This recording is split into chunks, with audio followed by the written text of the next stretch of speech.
berat, yang besar, yang susah untuk kita ikuti. Mari kita lihat kebiasaan-kebiasaan beliau yang mungkin untuk kita ikuti. Ya, ada kebiasaan beliau. Ya, kalau susah kita misalnya mengikuti yang berat-berat, ya ringan-ringan saja.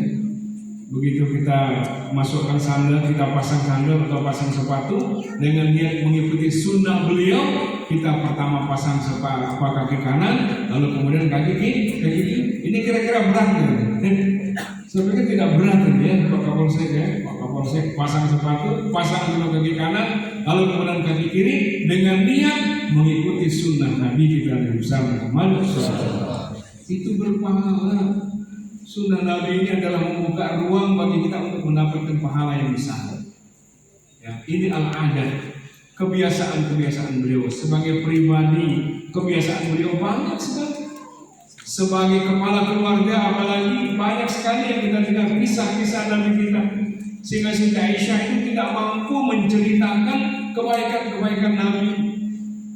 Hanya beliau mengatakan kana khuluquhu al-Qur'an, bahwa akhlak Nabi kita itu adalah Al-Quran. Saking banyaknya cerita-cerita yang baik, cerita-cerita yang sangat mengharukan bagaimana Nabi kita bersikap sebagai kepala keluarga, maka Siti Aisyah itu tidak sanggup untuk menceritakan semuanya. Ya, umpama ya, ini sunnah-sunnah beliau juga ringan kedengarannya, tapi rasanya tidak mudah untuk kita ikuti. Ya.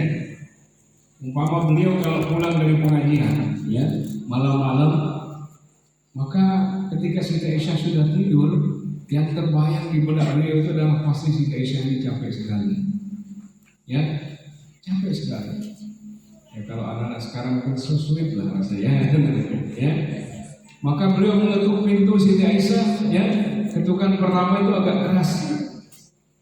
Kalau Siti Aisyah tidak bangun karena ketukan yang pertama, maka beliau ketukan yang kedua. Bedanya dengan kita, ketukan yang kedua Nabi kita itu lebih lembut dari ketukan yang pertama. Kira-kira bisa nggak kita yang kedua? Ya, ya, insya Allah bisa ya. Tapi sulit ya. Kemudian ketukan yang ketiga lebih lembut lagi. Kalau ternyata di ketukan yang ketiga itu Siti Aisyah belum bangun, maka beliau ambil surbannya, digelar di depan pintu, lalu dia tidur sampai menunggu Siti Aisyah terbangun surban. Wah, luar biasa.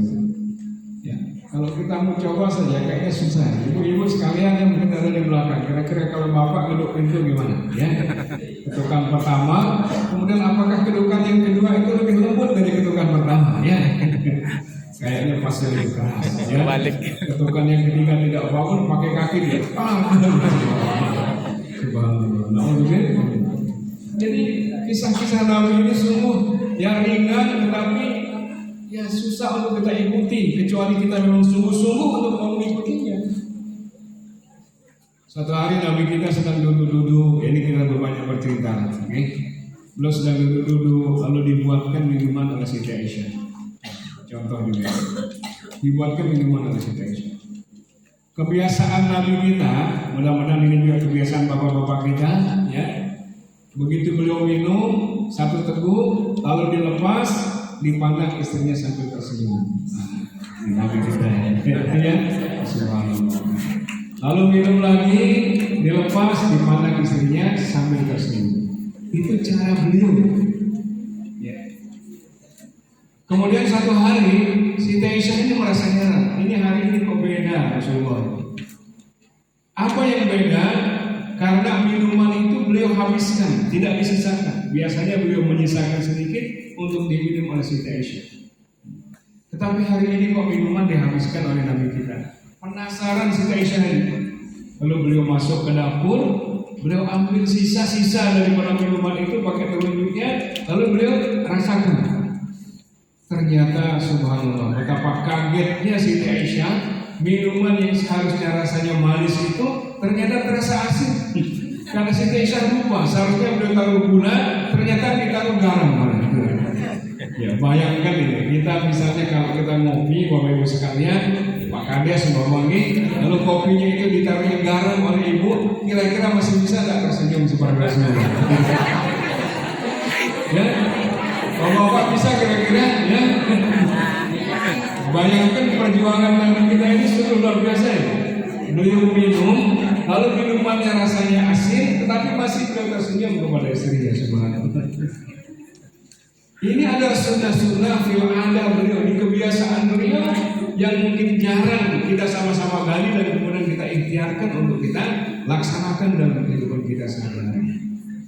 Keluarga beliau sungguh yang merupakan suri teladan yang apabila kita ikuti maka bertabur pahala yang kita peroleh. Sebab Nabi mengatakan barang siapa yang menghidupkan sunnahku di zaman yang sudah fasad, zaman yang sudah rusak nanti, maka satu sunnah yang dia lakukan itu nilainya sama dengan 100 orang mati syahid sebelumnya. Ya, salah satu lagi contoh misalnya beliau kalau tidak ada tamu di rumah itu biasanya bisa dipastikan beliau itu pasti makan satu piring berdua dengan istrinya. Insya Allah ya Bapak sekalian sudah contohkan. Kalau santri-santri bercita-cita untuk mencontohkan, ya mencontoh Nabi kita. Jadi beliau makan berdua dengan istrinya. Subhanallah. Kalau ini kita lakukan setiap hari, satu pasti akan bisa menguatkan hubungan kita bersama selaku suami istri, dan yang kedua adalah mendapatkan pahala. 3 kali saja kita makan ya satu piring satu nampan dengan istri kita dengan niat mengikuti sunnah Nabi, maka pahalanya sama dengan 3 kali 100 orang mati syahid, sama dengan 300 orang mati syahid. Padahal mati syahid itu berat. Amrozi kemana-mana dililitkan saja bom di badannya. Kemudian maksudnya itu apa? Dia pegang remote-nya, kalau ketemu Kapolsek dia langsung ledakkan, maka bagi dia itulah mati syahid. Ternyata tidak mudah mati syahid itu. Tapi Nabi kita menyampaikan bahwa ada amalan-amalan yang pahalanya itu, amalannya itu ringan, tapi pahalanya itu sama dengan 100 orang mati syahid.